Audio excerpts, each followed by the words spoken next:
latest movie and updates, watch my channel. Please subscribe and comment. Let's move into the video. Young hero Nithin విజయం సినిమాతో Tollywood entry ఇచ్చాడు. తొలి సినిమాతోనే black buster hit అందుకున్నాడు. ఆ తర్వాత చేసిన దిల్ సినిమాతో నితిన్ పేరు మారుమోగిపోయింది. దాంతో ఈ కుర్రోడు స్టార్ హీరోల సరసన చేరుతాడు అని అందరూ ఊహించారు. అంతలోనే సంబరం సినిమాతో తొలి ఫ్లాప్ చూశాడు. వెంటనే రాజమౌళి దర్శకత్వంలో చేసిన సై సినిమాతో కెరియర్లో బిగ్గెస్ట్ హిట్ మళ్ళీ అందుకున్నాడు. ఆ తర్వాత నుండి నితిన్ కెరియర్ డౌన్ఫాల్ స్టార్ట్ అయింది. ఒకటి కాదు, రెండు కాదు, ఏకంగా డజన్ డిజాస్టర్తో ఇండస్ట్రీ రికార్డులు కొట్టాడు. అయినా సరే హిట్ కోసం పోరాడదాం అని 2012లో ఇష్క్ సినిమాతో మంచి హిట్ కొట్టి సక్సెస్ ట్రాక్ ఎక్కాడు.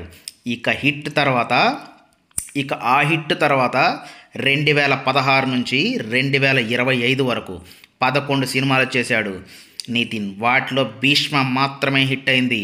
చెల్ మోహన్ రంగ్ దే కాస్త పర్వాలేదనిపించాయి. కానీ మిగిలిన సినిమాలు మాత్రం ఒకదానికి మించి మరొకటి అన్నట్లుగా వేటికి అవే పోటాపోటీగా ఫ్లాప్ అయ్యాయి. ముఖ్యంగా మాచర్ల నియోజకవర్గం, ఎక్స్ట్రాడినరీ మ్యాన్ భారీ డిజాస్టర్ అయ్యాయి. ఇటీవలే వచ్చిన రాబిన్ హుడ్ నితిన్ కెరియర్లోనే ఎక్కువగా నష్టాలు తెచ్చిన సినిమాగా నిలిచింది. ఇప్పుడు లేటెస్ట్గా వచ్చిన తమ్ముడు కూడా మిశ్రమ స్పందన రాబట్టింది. ఇవన్నీ చూస్తుంటే నితిన్ కథల ఎంపిక ఎంత దారుణంగా ఉందో అని అర్థమవుతుంది.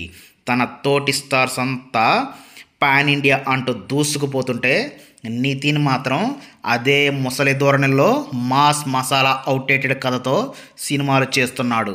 ఇప్పటికైనా నితిన్ కథల ఎంపికలు జాగ్రత్తలు తీసుకోవాల్సి ఉంది.